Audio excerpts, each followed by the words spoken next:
história.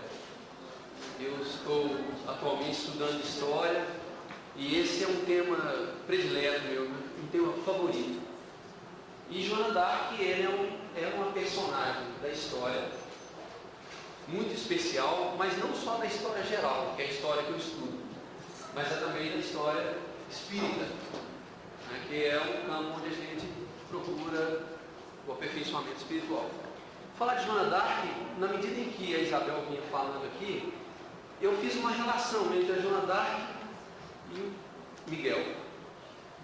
Porque, como ela mesma disse, há espíritos que têm uma tarefa especial. Há espíritos que vêm com um roteiro, algo a fazer, não são espíritos comuns, como a maioria de nós. E a Joana d'Arc é um espírito especial. E o seu Miguel também. Isso é muito claro.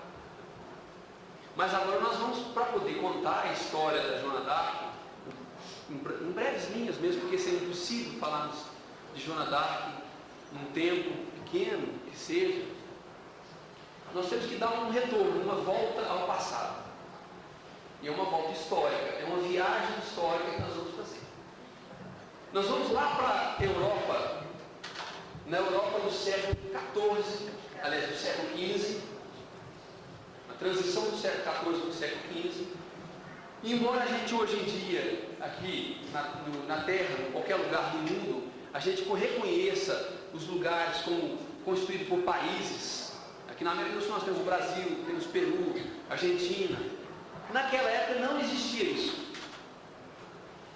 Lá na Europa, era um amontoado de sociedades, de grupos, que eles viviam normalmente em torno, em volta de uma fortaleza ou de um castelo. A coisa acontecia assim: montava-se um castelo, um nobre organizava um castelo, e os camponeses moravam em volta do castelo. Às vezes, eles tinham alguma afinidade com outro nobre vizinho, por falarem a mesma língua, por estarem atrás de defesa. Então eles faziam um acordo e formavam uma teia de relações. E nessa teia de relações, essa teia se multiplicava, e alguém no meio disso se tornava mais forte, ou porque tinha mais dinheiro, ou porque seu exército era maior, e de repente essa pessoa se tornava um rei. Mas não é o rei que a gente conhece desses livros de história, onde tinha um rei absolutista, que era poderosíssimo, não. Ele era um rei que de vez em quando o nobre passava a perna nele. Não havia uma consolidação, não havia uma ideia de país. E a região onde hoje é a França, e que naquela época não era, ela estava numa seguinte situação: ao norte, os ingleses, e a Inglaterra é uma ilha, invadiram a parte norte da França, que seria a França, e fizeram um acordo com os borgonheses, que eram franceses. Mas como não existia um espírito de pátria, eles fizeram um acordo: olha, nós vamos ocupar essa região aqui. E ficaram no norte daquela região que hoje é a França, os ingleses e os borgonheses. E ao fundo, ao sul da França, que era o lugar mais pobre, porque é um lugar meio desértico, é um lugar rude, a Grécia até hoje, estavam os armagnacs. Eles controlavam aquela região. Na França, naquele período, aliás, não só na França, na Europa, estava acontecendo uma guerra cujo nome é muito curioso. É a Guerra dos 100 Anos, que durou mais do que 100 anos. E, no meio dessa disputa, havia um rei, como eu disse para vocês, havia um rei, e esse rei chamava-se Charles VI. Ele era o rei da França. Ele tentava controlar os nobres no meio de seus feudos, no meio de seus castelos, para que eles fizessem uma aliança. Só que o Charles VI ficou doido, literalmente louco. E eles tiraram ele do governo. Imagine bem, um governo de um louco não poderia dar em nada. Então eles tiraram ele do governo e entregaram para Isabel da Baviera. E ela, que era a esposa dele, passou a controlar aqueles feudos, aquele amontoado de nobres. Só que ela não teve pulso forte. Imagine bem controlar um monte de nobres, um monte de capitães, de pessoas com interesses próprios. Ela não teve curso forte. O que ela resolveu fazer? Ela resolveu vender o reino dela. Só que em vez dela procurar algum francês, ela procurou o rei da Inglaterra, Henrique VI, e vendeu o reino para ele. Henrique VI foi bom demais. Ele estava numa ilha, agora não tem um continente, e ele vai tomar posse do seu governo, da sua área, e encontra os borgonheses, que viram seus aliados. Então, franceses da Borgonha e ingleses começam a dominar aquela área. E havia um senhor que era um Delfim, era um nobre, ele governava a parte sul, ele chamava Charles VII. Ele era conhecido como Delfim. E ele era a única força capaz de fazer oposição aos ingleses e aos borgonheses. Essa era a situação que vigia naquela época. A França, pessoal, estava arrasada. Não havia mais como plantar, os camponeses eram medrosos, a situação era periclitante, a palavra certa. Havia naquela época uma profecia, uma médium teria dito durante aquela guerra dos 100 anos, que a França seria salva por uma mulher. Vocês não fazem ideia de que absurdo pode ser considerado isso. Naquela época, a França seria salva por uma mulher. Um absurdo. E o tempo foi passando. Quando chegou o ano de 1412, e aqui vocês me perdoem a minha pronúncia em francês, porque eu não sei falar francês. Já dizia o professor Hernani, quando você quiser falar francês, você estica o biquinho, bonjour. Mas eu não tive nunca professor de francês, então eu vou falar o francês, né, que a gente ouviu falar por aí. Francês abrasileirado, muito bem. Lá numa região, numa aldeia, porque havia algumas cidades, chamada Domremy. Nessa aldeia nasce uma menina chamada Jeanne d'Arc, que é conhecida por nós como Joana d'Arc. Nessa aldeia, ela era filha de Jacques d'Arc e de Isabelle d'Arc. Ela era uma camponesa, uma menina analfabeta que vivia no interior da França, para a qual pouco se podia esperar. Agora mesmo eu falei para vocês que ela era apenas uma mulher. Deve ter gente que deve dizer, mas apenas uma mulher? Naquele século, ser mulher era diferente de ser mulher hoje em dia. Não era igual. Havia dois caminhos para uma camponesa. Ou ela casaria com um camponês, ou ela se tornaria uma prostituta. Não havia outra alternativa fácil. Qualquer outra coisa era meio difícil. Se ela fosse uma mulher nobre, da nobreza, ela tinha duas alternativas. Ou ela casaria com um nobre, ou ela entraria para uma ordem religiosa. Era isso. É difícil ser mulher naquela época. Se hoje é, naquela época era muitíssimo mais. Muito bem. Então a Joana d'Arc nasceu naqueles campos e fazia o que uma francesinha camponesa podia fazer. Ela fiava, cuidava dos animais, cuidava dos campos, ajudava a mãe. E de repente, no meio desses campos, acontece uma coisa com ela que poderia ser um pavor de qualquer pessoa durante a Idade Média. Ela começa a ter vozes e visões. Hoje em dia ser médico é fácil. Talvez na época do São Miguel fosse um pouco mais difícil. Mas na época da Joana d'Arc era impossível. Havia o Tribunal da Santa Inquisição e a ideia do que se dizia para se fazer com o médico era uma fogueira. Quanto mais se fosse uma mulher, que seria chamada de bruxa. E era essa a ideia. E a Joana d'Arc ficava tentando conciliar aquela ideia. De repente aparecia um homem na frente dela, vindo do nada, e falava para ela coisas como, você precisa rezar. E ela, que era católica, que estava sempre na capelinha da aldeia, ela falava, é São Miguel. Esse é São Miguel. E ele começa a se aproximar dela, você precisa rezar, você tem uma missão. Quem pode pensar uma camponesa em ter uma missão no século XV, na França em guerra? Qual que seria essa missão? Ela ficava imaginando, até que um dia esse espírito levou dois espíritos femininos para conversar com ela. E ela identificou-os como Santa Margarida e Santa Catarina. Olha a ligação dela com a religião, como era forte a ligação dela com o catolicismo. Ela identificou, são santos. E os santos apertaram ela na parede. É verdade. Olha o que eles fizeram para ela. Joana, você tem uma missão. E a sua missão é capitanear, comandar o exército do Delfim Charles VII, tomar a França dos ingleses e dos borgonheses. Olhem bem. E depois levá-lo para Reims e coroá-lo como rei da França. Meu Deus do céu. Não é mais fácil eu ali fazer um agasalhinho de lã, ou então cuidar dos animais?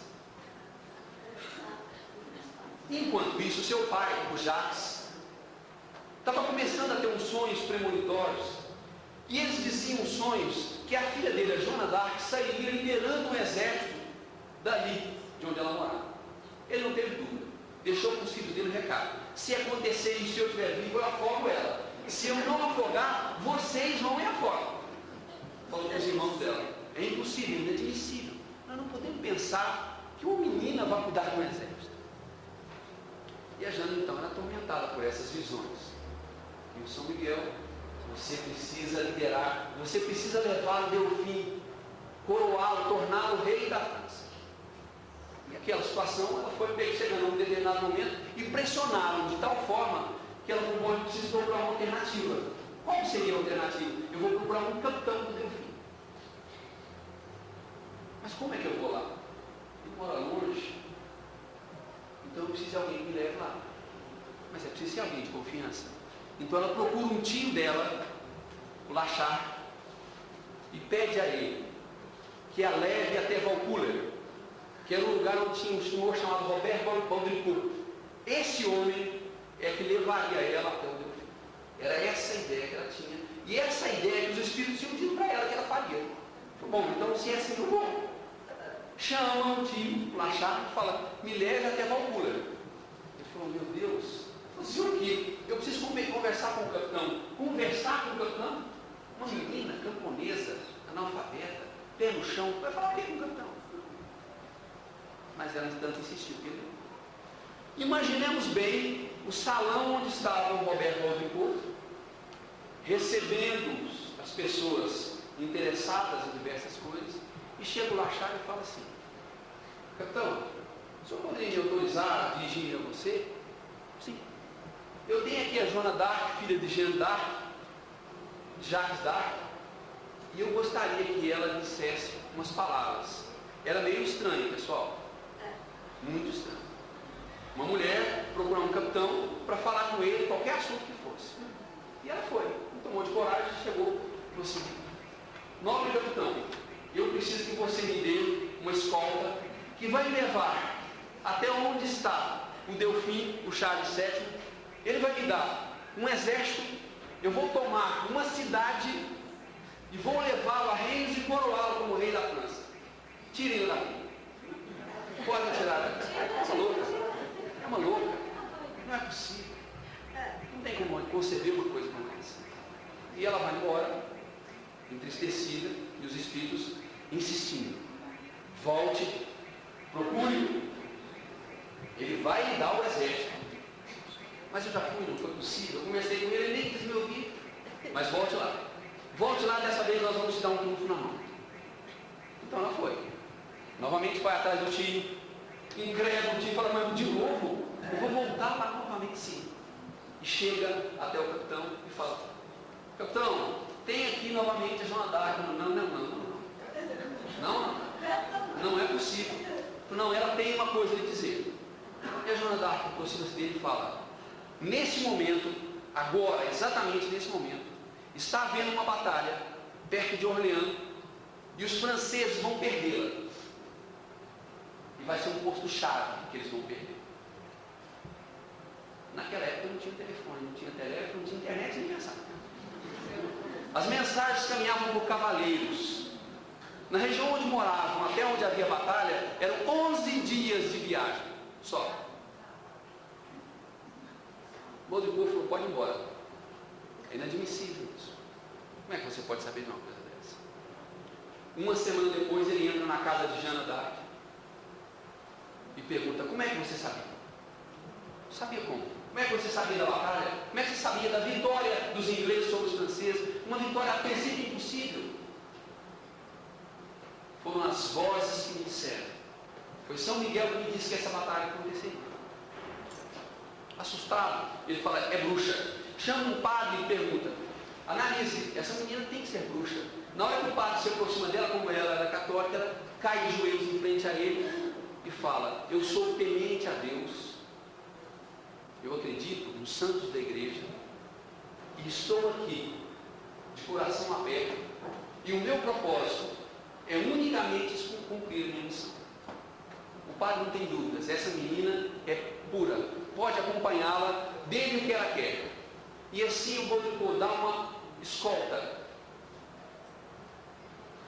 2 soldados e mais alguns camponeses acompanham Joana d'Arc pelas noites da França, pois que eles caminhavam apenas à noite, pelo perigo que tinham de encontrar alguma patrulha inglesa. E eles caminham por 11 dias, sendo precedidos por um mensageiro que o Baudricot já tinha mandado para avisar o Charles. Estou mandando para você uma mulher que lembra uma velha profecia, que dizia que de meu reino viria uma mulher que salvaria a França. Quando Joana d'Arc chegou, não precisa pensar, não havia nenhuma festa esperando por Joana d'Arc. Charles VII recusou-se a recebê-la. O temor dele era que ela fosse uma bruxa. Uma bruxa. Como é que ela podia saber do que ela sabia? Mas como havia insistência, a população já sabia da ideia da Joana d'Arc e achavam que ela era a mulher prometida para livrá-los. Ele falou, vou fazer o seguinte, todos sabem que bruxas não são virgens. Se Joana d'Arc for virgem, então ela pode ser uma enviada. Então ele encomenda um grupo de mulheres que fazem uma análise e encontram a mais perfeita e pura honradez e virgindade de Joana d'Arc. Já era difícil para o Charles recusar recebê-la. Então ele aceita. Pode vir, Joana d'Arc. Pessoal, o séquito, a turma que vivia em volta do Charles VII, era a súcia da França, a malta, louros rapazes que queriam exclusivamente o dinheiro que o rei poderia ter, que o rei não, então Delfim poderia lhe dar. Estavam única e exclusivamente por interesse. Na hora que eles vêm, ficam sabendo que viria uma menina, uma virgem, uma pucelle, uma donzela, falar com o Delfim, sei lá, vamos fazer uma piada com ela. Vamos colocar num lugar, um palaciano qualquer, e vamos todo mundo morrer de rir dessa tal de Joana d'Arc, que se diz a salvadora da França, ou a prometida de Lorraine. Coloca o nome lá e vem a Joana d'Arc entrando e vai se dirigindo a ele, e de repente ela percebe, ou então os espíritos sopram nela, esse não é o Delfim. Ela vira de costas e vê todo mundo em suspenso, que esperavam cair em gargalhada, e não parados de expectativa. E ela sai entre aquelas pessoas que estão ali, procurando, até que de repente ela para na frente do próprio Charles VII, cai de joelhos e diz, eu vim coroá-lo como rei de toda a França. Susto. Ela encontrou ele no meio da súcia de homens e mulheres que estavam em volta do Charles. Mas o Charles não era um homem que estava acostumado à franqueza, à sinceridade. Muito pelo contrário. Endividado, com o reino a perder, historicamente dizem que ele estava para dar o fora, ele iria embora, abandonar. Ele fala assim, você tem que me provar que você de fato é a prometida de Lorraine. Então eu gostaria de ser recebido pelo Senhor em uma sala à parte. Ele vai até lá, esperando que ele fosse desmascará-la de vez. Chega e ela fala, Senhor meu Delfim, eu sei um segredo seu, que mais ninguém sabe, que mais ninguém viu, apenas o Senhor, quando entrou furtivamente no quarto de uma donzela da Borgonha, os nossos inimigos. Descobri que aquilo fosse descoberto, seria a derrocada, seria fim. Surpreso, ele não tem jeito. Essa moça tem algo especial. E ele já estava pronto para dar o exército que ela queria, mas ele encontra de fora os arcebispos, os padres, os palacianos, os nobres, fala, alto lá, que é isso? Vamos passar a submeter a um grupo de doutores que possam dizer de fato se ela está correta. E eles levam espécie de investigação, pressionam-na, observam que ela tinha pureza de coração e de propósitos, que ela estava firme em dizer que era São Miguel, Santa Margarida e Santa Catarina que a ajudavam. Mas eles não se convenciam. E ele então disse: se vocês querem uma prova, deem o exército e me mandem para Orleans. Se eu morrer, acabou a história. Se eu viver, eu vou mudar a história da França. E o Charles falou: não é possível. Vamos dar o exército que essa moça quer. É preciso armá-la. Nós vamos colocar uma armadura nela, para que ela possa ser protegida durante a batalha. Mas não existia uma armadura para mulheres. Mulheres não guerreavam. Fora na guerra do dia a dia, né? Do fogão, né? Ou de aguentar o marido, né? Elas não guerreavam. Então foram mandar ela para Touraine, uma cidade vizinha, onde foi confeccionada a armadura. E lá ela foi inspirada pelos Espíritos para que criasse uma flama, um estandarte branco com alguns dizeres religiosos que ela usaria durante as batalhas. Mas antes, o Espírito soprou no ouvido dela e falou: peça a um seu escudeiro que vá a uma igreja aqui em Chinon, que era a cidade onde ela estava, vá atrás de um altar, lá você encontrará uma espada. E o escudeiro, incrédulo, foi até lá e descobriu uma espada. E o Leon Denis fala no seu livro que essa espada era de Charles Martel, o líder dos francos. A primeira vez que a França se tornou uma potência foi através desse homem. Ele organiza os francos na história. E ela pega aquela espada, manda brilhar, faz a sua armadura, ela pega a flama, o seu estandarte e sai rumo a Orleans. Uma mulher, uma menina de 19 anos, de 18 para 19 anos, ordenando um exército de franceses a caminho de Orleans. Incrédulos, nós ficaríamos se essa história não tivesse registrada nos anais da história pela igreja. E ao chegar lá em Orleans, as verdadeiras fortalezas tomadas pelos ingleses, trincheiras, impossível acesso, os capitães que estavam ao lado de Joana d'Arc e que achavam até um tanto quanto divertido uma menina cuidando de um exército, falando assim, menosprezaram Joana d'Arc, se reuniram e falaram: vamos fazer um cerco nas fortalezas de Orleans e provavelmente em 2, 3 meses nós vamos libertar Orleans. E depois assim a gente vê o que faz. Enquanto isso, Joana d'Arc tinha ido para entre os camponeses, entre os soldados que foram recrutados das gentes, e falaram: franceses, eu vim aqui para lhes dar uma pátria e um rei. Nós não podemos esperar. Vamos agora. Pegou o seu estandarte e foi rumo às fortalezas. E a guerra começou. E enquanto isso, os capitães estavam lá dentro. Não, mas a gente está por aqui, vai por ali. Na hora que houve a gritaria, eles olham e já estavam no rumo dos muros. E aí, como não tem outro jeito, agora já que está tudo perdido, vamos lutar. E vão ao encontro de Joana d'Arc.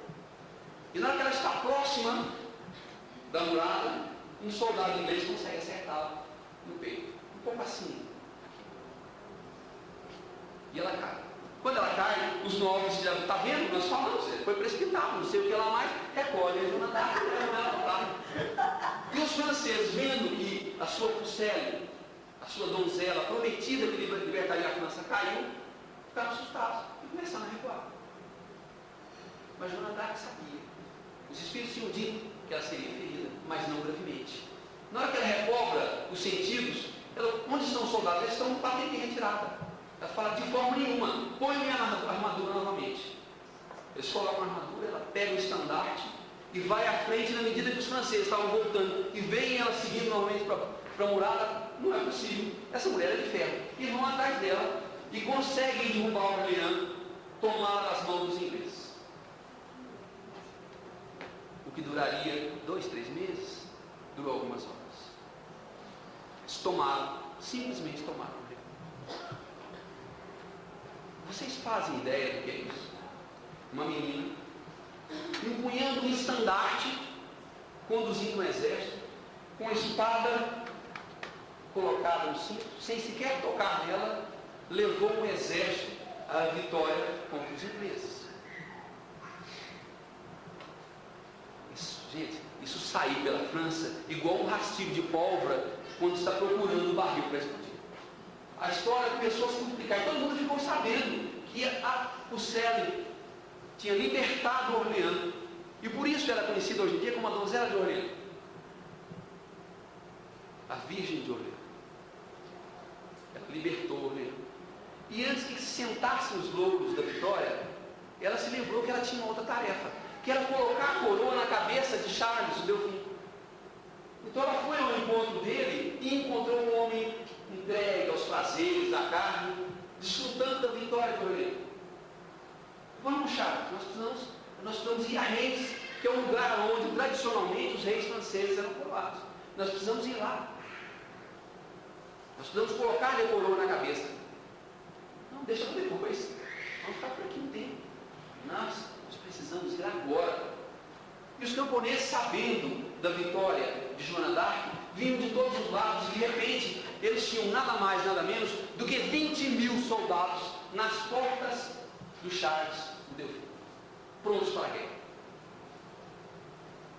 Aí ele não teve dúvidas. Também com 20.000 homens, né? Ele não teve dúvidas. Saiu com Joana d'Arc e foram rumo a Reims. E lá, na medida em que eles passavam as fortalezas inglesas, não é que caíam em batalha não, na hora que os ingleses viam a santa, que eles chamavam de a prostituta de Orleans, na frente, eles abriam para e saíam dos fortes, abandonavam simplesmente, porque 20.000 homens não é pouca coisa. E homens dispostos a morrer por Joana d'Arc.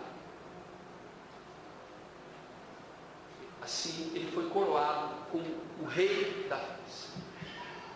Bom, agora nós vamos deitar sobre os louros da vitória, definitivamente. Que nada, Joana d'Arc falou, agora está na hora de nós irmos para Paris. Nós vamos conquistar e tomar Paris dos ingleses. Paris fica mais ao norte. E foi assim que ela fez. Tanto convenceu que os homens a acompanharam e o rei, que antes era Delfim, mas agora é Charles VII, o rei da França, ficou para trás. Dizem que ele não quis nem chegar na frente do exército e exortá-los à batalha. A ideia dele era de ficar tranquilo e serem onde ele estava. E nessa batalha, acho, não se calou. E nessa batalha, o Charles, aliás, Joana d'Arc é ferida com mais gravidade.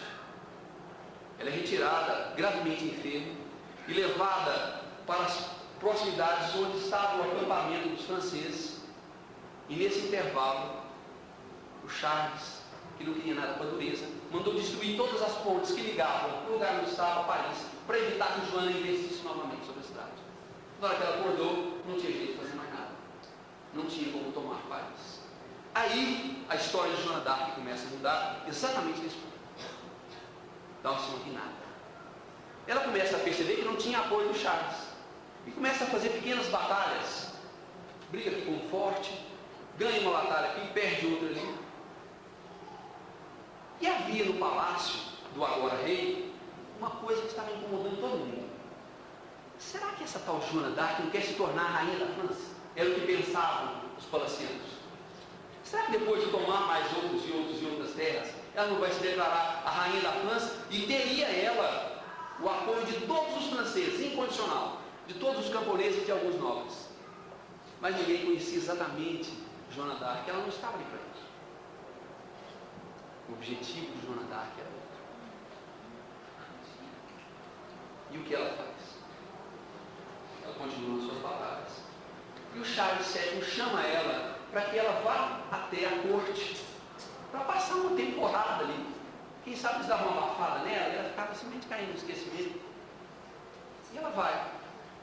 E lá no meio daqueles processos, daquelas situações, ela começa a perceber a verdadeira decadência que imperava no meio dos nobres que circundavam o século, a turma do rei Charles VII. E ela não aguenta aquilo, é terrível demais. Ela pensar que ela lutou pelo povo e vendo, ao invés deles ajudarem o povo, eles ali sentados nas glórias.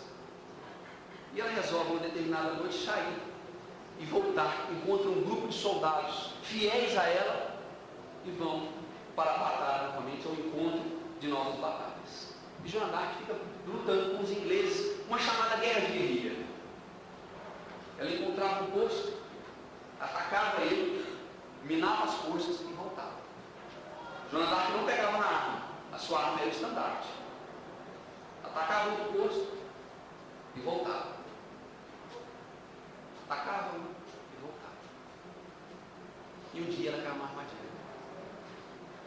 ataque composto, acreditando que o grupo era pequeno de ingleses. Mas na hora que eles viram, o grupo era muito maior. Então eles bateram em retirada. Mas Joana d'Arc não era mesinha cavaleira. E ela ficou para trás. E os valorosos homens, ao invés de ficar na retaguarda defendendo Joana d'Arc, foi embora. Numa fortaleza. E Joana d'Arc ficou para trás. Quando ela chega próximo à fortaleza dos franceses, Flavie, que era o comandante da fortaleza, vendo os homens entrarem, os ingleses atrás, ele manda fechar a porta. E Joana d'Arc ficou para trás. Ficou fora da fortaleza. E os ingleses não tiveram dúvida. Pegaram e aprisionaram. E Joana d'Arc foi aprisionada nas barbas dos franceses, que nem sequer saíram da fortaleza para defender. Ela, que não era nada, ela simplesmente tinha libertado o Orleans, ela simplesmente tinha devolvido o orgulho à França. Não era nada. Deixaram que ela fosse. No palácio, quando Charles ficou sabendo disso, ele falou: vamos ver no que vai dar. O medo dela tomar a coroa dele. Um medo insensato, insignificante, que não tem valor, pelo que já mostraram a Joana d'Arc. Dali ela foi parar na mão de um borgonhês chamado Jean de Luxemburgo. Um homem acostumado a negociar, a vender tudo, de tudo para todos. Joana d'Arc era o troféu dele. Ele ficava com ela. Ora levava ela para um lugar, depois saía e levava ela para outro lugar. E a sua esposa, a esposa do Jean de Luxemburgo, fazia companhia para Joana d'Arc. Foram momentos até tranquilos. Ela fiava, conversava, e poderia ter até acabado por ele. Poderia até ser aí o fim da história. Mas havia um senhor chamado Pierre Cauchon. Pierre Cauchon era o bispo de Beauvoir, que queria ser arcebispo, que era mais do que bispo, obviamente, mas que perderam o arcebispado por conta de que Charles VII tinha se tornado rei. Então ele detestava o Charles, e mais ainda, ele detestava Joana d'Arc, e ele era aliado dos borgonheses e dos ingleses. E ele queria Joana d'Arc nas suas garras. Essa era a ideia. Ele precisava controlá-la, tê-la. E ele tenta com Jean de Luxemburgo: você poderia ceder para a gente levar no julgamento, no tribunal da Inquisição? Um absurdo alguém dizer que houve santos. Ouvir santos, isso é bruxaria. E o pior, ela veste roupas de homem. Uma mulher não pode vestir roupas de homem. Sabe para ele não. Ele queria simplesmente ficar na dele, esperando que poderia vir. E como o Pierre Cauchon percebeu isso, ele vai atrás do representante inglês, o Duque de Bedford, e fala para ele: dê-me dinheiro, eu trago Joana d'Arc. Eu vou comprar a vida de Joana d'Arc. O Duque, que era inglês, e que por isso mesmo queria uma retaliação contra os franceses, dá-lhe 10.000 libras em ouro. Isso parece muito? Naquela época era muito mais. Muito mais. E eles conseguem tirá-la da mão de Jean de Luxemburgo, que simplesmente vende. E eles levam ela para o norte da França, onde os borgonheses e os ingleses eram muito fortes, para uma cidade chamada Rouen, e ficam com ela lá. E lá o Pierre Cauchon organiza um tribunal da Inquisição, porque a ideia dele era matar Joana d'Arc. E ele começa então a orquestrar as suas alianças. Alguns padres da igreja não aceitam a ideia e saem, e não concordam com as medidas que seriam tomadas e abandonam. Mas ele consegue encontrar alguns que concordam em fazer aquele circo que se preparava. Quando ele organiza, vem um homem chamado Jean Massé. Esse homem, a princípio, ele era simplesmente um senhor da Inquisição. Mas a história dele vai mudar durante essa jornada de Joana d'Arc pelo presídio. Ela é encarcerada, é chamada para testemunhar, e começa o tribunal de Inquisição que vai condenar Joana d'Arc. O Pierre Cauchon tentava de tudo qualquer maneira. Você fala com os santos? Ela fala: sim, falo. As vozes dele me dizem o que eu devo fazer. Você matou em batalha? Nunca. Eu sempre empunhei meu estandarte. Eu incentivava os homens a acompanharem na batalha, mas nunca matei em batalha. Vosso Delfim é um covarde. Isso não. Joana d'Arc não aceitava. Não, covarde não. Não falem do meu filho. Falem de mim, mas dele não. Ela o amava de uma maneira espetacular, pode-se dizer. E um homem que talvez não merecesse tanto. A gente não conhece a história, né? Entre os dois no passado. Quais são as ligações kármicas entre eles? Os interrogatórios de Joana d'Arc praticamente não deram em nada. Não conseguiram encurralá-la. Não conseguiram pegá-la. Mas resolveram armar um teatro. E esse teatro foi se desenvolvendo num cemitério, numa área controlada pelos borgonheses. Colocaram Joana d'Arc ao lado de Jean Macé, que tinha se tornado o confidente dela e orientava ela para que ela se preservasse. E inclusive salvou-a de ser violentada na prisão, porque os ingleses diversas vezes tentaram. E foi ele quem a protegeu. Fora, obviamente, os espíritos que estavam ao seu lado. E, no meio da conversa, o Pierre Cauchon tenta fazer com que Joana d'Arc abjure, negue as suas vozes. Nós vamos te salvar. Vamos mandar você para uma prisão da igreja, onde você vai ser preservado de tudo isso. Não vai ter mais esse sofrimento. E o Jean Macé: abjura, renega as suas vozes, salva a sua vida. Depois de tanta violência, de tanta tortura, de tanto castigo, homens poucos chegariam até onde ela chegou. E Joana d'Arc não deu conta e concordou em abjurar. Concordou em entregar-se para que fosse tirada da prisão onde estava e fosse levada para uma prisão da igreja. Desde que houvesse um detalhe. Jamais ela poderia vestir roupas de homem em sua vida. Ele daria adiante sempre vestir roupas de mulheres. O Duque de Belfort ficou raivoso, porque ele queria vê-la morta. E, no entanto, aquilo era a salvação. Mas o Pierre Cauchon fala: calma, nós já temos tudo sob controle. Levam então ela de volta à prisão dos ingleses, para espanto dela, porque disseram para ela que ela seria colocada numa prisão católica, onde ela seria tratada com respeito. Levam-na para a prisão, e a Joana d'Arc vai dormir, e no dia seguinte tinham levado a sua roupa de mulher. Restava apenas uma roupa de homem. Os soldados tinham trocado a sua roupa. Era uma armadilha.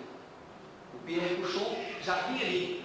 E o Jean Macé, como percebeu o que ia acontecer, correu à frente dela e falou: Joana d'Arc, não vista a roupa de homem, espere.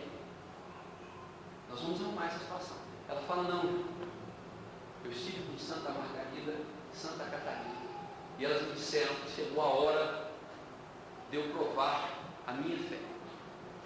Esta é a hora do sacrifício por tudo que fiz. E o Cauchon vem, quando chega, ela já está com as roupas de homem novamente. Perfeita armadilha. Assim que eles chegam e observam ela vestida com roupa de homem, o Pierre Cauchon já entrega ela para o Duque de Belfort e vão para o pátio para queimar o corpo de Joana d'Arc. É o fim. Fazem uma pira. O Leon Denis diz que a fogueira poderia ser baixa, o sacrifício seria menos doloroso e ela poderia morrer com mais rapidez. Mas como os ingleses queriam muito que ela sofresse, fizeram uma pilha bem alta, que até o fogo chegar no corpo dela demoraria bastante. E ela sofreria muito. Essa era a ideia. E durante o fogo, quando acende o fogo, o Pierre Cauchon lá na frente fala: abjura, Joana. Ela fala: não, as minhas vozes são de Deus. Eu não posso abjurar. Naquele dia de maio, primavera na França, a Joana d'Arc foi executada. Dizem que o Pierre Cauchon saiu de lá meio desconsolado, porque queria ver os seus gritos de dor horrorosos e ela aguentara como poucos poderiam aguentar. As suas cinzas, como o corpo todo dela não teve combustão, alguns órgãos permaneceram inteiros. E o chefe da guarda, para evitar que viessem procissões naquela região em busca da chamada Salvadora da França, resolveu pegar os seus restos mortais e jogou no rio. E Joana se somou ao solo francês definitivamente. O seu corpo. Pierre Cuchon morreu repentinamente alguns anos depois. Repentinamente. Eles enterraram ele, mas logo em seguida a igreja excomunhou o Pierre, tirou o seu corpo da vala e jogou no monturo. A Guerra dos 100 Anos durou alguns anos mais, até que a França conseguiu expulsar todos os ingleses e fazer um acordo com os borgonheses. E a França voltou a ser o que é, aliás, voltou a ser o que é hoje. E essa história triste de violência leva-nos uma lição bastante interessante. Qual é o papel de Joana d'Arc? Quando a gente lê um livro do Leon Denis, muito interessante, esse livro é maravilhoso. E esse aqui também. A história de Joana d'Arc, escrita por ela mesma, que é a discografia da indústria. Na época do Kardec. Tá? A média tinha 14 anos. A média tinha 14 anos. A história de Joana d'Arc, ele fala que a Joana d'Arc era uma missionária. Os ingleses eram bandidos. E os franceses eram os mocinhos. Que às vezes a gente olha para isso e fala assim, os ingleses eram bandidos e os franceses eram os mocinhos. Nem os dois podem ser considerados mocinho e bandido. São homens que guerreiam por interesses próprios. Mas como é que Deus age em situações como esta? Como é que Deus interfere nos processos humanos? Desde que nós ganhamos o livre-arbítrio, a liberdade de expressão de escolha, nós não temos mais os anjos de guarda ali ao nosso lado, como nós éramos quando éramos os primeiros homens, que precisavam preservar para a espécie humana vingar. Não tem mais essa proteção. Os conflitos, as dificuldades dos homens são resolvidos entre os próprios homens. Joana d'Arc, sim, era uma enviada, mas não para exterminar com os ingleses, os bandidos da hora, os maus da hora. É porque havia um objetivo para a França. Havia alguma coisa na França que reservava a história daquele povo, uma coisa muito especial. Aliás, uma não, duas ou três, muito especiais. A França se ergue como nação.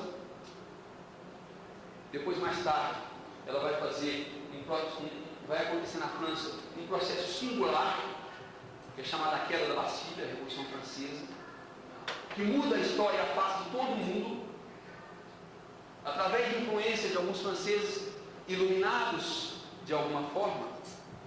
Voltaire, Rousseau, os iluministas que pregarão o lema da liberdade, igualdade e fraternidade. Embora estejam algumas coisas meio distantes, esse lema nasce lá e revoluciona a ideia do mundo e se multiplica como um ideal de liberdade. Mas tem algo mais. 1857, na França de Joana d'Arc, na Paris que Joana d'Arc não conseguiu libertar os ingleses, vem a primeira edição do Livro dos Espíritos. Ali nasce, naquela região, na França, Allan Kardec. Não tem como duvidar que para a França havia alguma coisa de especial que seria realizada. Então a ideia dos espíritos não é fazer com que Joana d'Arc venha aqui e enxote simplesmente os franceses, os ingleses, dando aos franceses autonomia, não. Os espíritos conhecem os nossos passos, sabem o que viria lá na frente. Essa é a nação onde virá o Allan Kardec. Essa é a nação dos celtas, um povo que acreditava na reencarnação. Essa é a nação que virão os iluministas. Esta é a nação onde vêm os primeiros ideais de liberdade. É preciso fazer algo por esse povo, mas mais ainda, de dentro daqueles celtas virá um especial, chamado Allan Kardec. É preciso preservar a história dessa França para que as coisas aconteçam da forma como são planejadas. E é por isso mesmo que Joana d'Arc consegue essa vitória. Houve violência? Houve. A guerra é fácil de entender como violência. Até agora mesmo o coral estava cantando acabar com a guerra. Houve violência. Toda a violência que houve foi comandada de certa forma por Joana d'Arc. Ela encontrou um martírio na fogueira, que é dor que ninguém gostaria de sofrer. A história de Joana d'Arc é a história de uma menina corajosa, uma mulher acima e à frente do seu tempo, uma representante do mundo espiritual para cumprir uma missão. E mais do que isso, uma médium especialíssima, capaz de observar e de entender a mensagem de alguém que chegou para ela e falou simplesmente assim: vai, Joana, lidera o exército, liberta a França e torna Charles VII o rei da França. É isso aí. Muito obrigado a vocês. Que a gente possa ter a ideia da Joana d'Arc como uma mulher forte, como uma mulher capaz, como uma menina que viu na sua força interna e nos espíritos que estavam à sua volta a coragem para continuar. Não é à toa que o Espírito Santo tem o nome de Joana d'Arc. E não é à toa que demonstra ser um centro tão forte como a própria Joana d'Arc. Obrigado a vocês.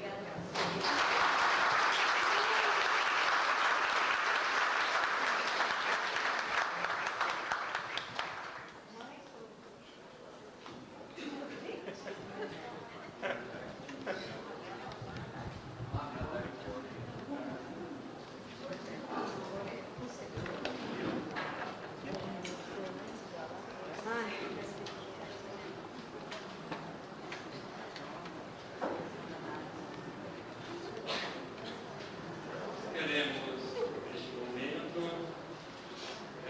agradecer aos nossos colaboradores que vieram dar a palavra nessa oportunidade para nos trazer tantos esclarecimentos.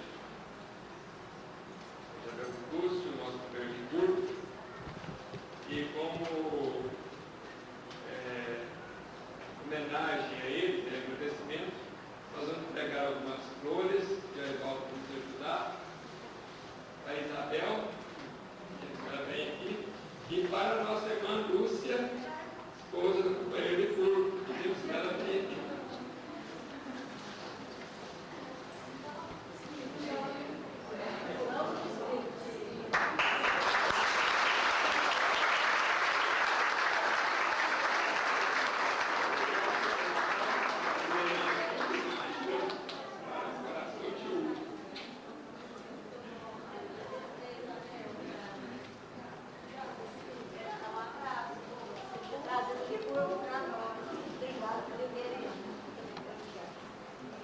Agradeço a todos vocês também.